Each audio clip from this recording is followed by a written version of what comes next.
Well, this is a real exciting time, the 35th anniversary of the F-18. The F-18, of course, today is the cornerstone of naval aviation. It is the preponderance of the tactical air forces that we have.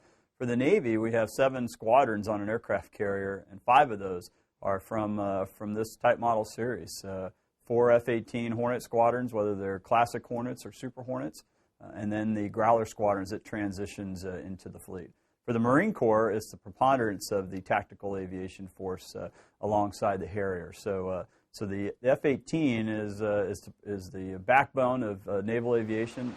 When I think back of the history of F-18 and what it's meant for the country, in a lot of ways, really been there and saved naval aviation, at least the tactical naval aviation force, on a couple of occasions. One, in its inception back in the 80s, we needed airframes to replace our aging Vietnam-era aircraft.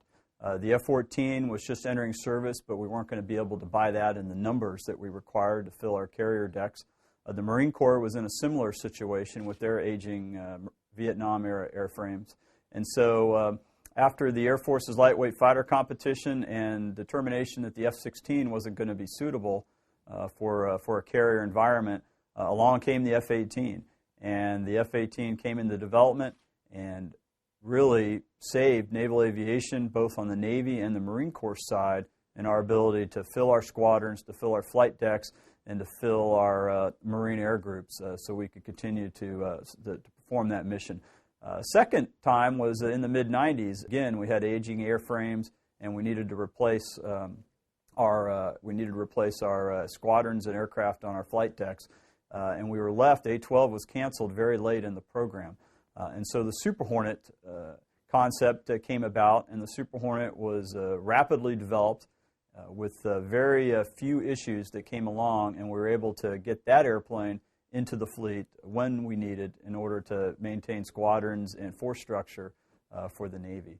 As I think about today, I see F-18 doing a similar role for naval aviation. And as we continue to advance Super Hornet along, because it's always been in the plan to be there for many decades to come, and we increase that capability to face the threat of today and the high-end threat of the future.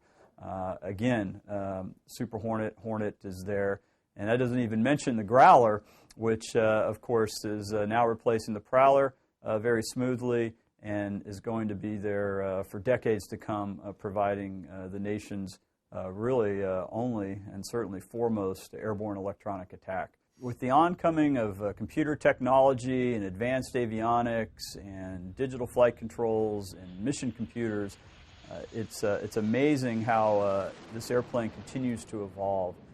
First and foremost, I think one of the great stories and one of the great lessons learned of the F-18 has been its evolutionary approach to development.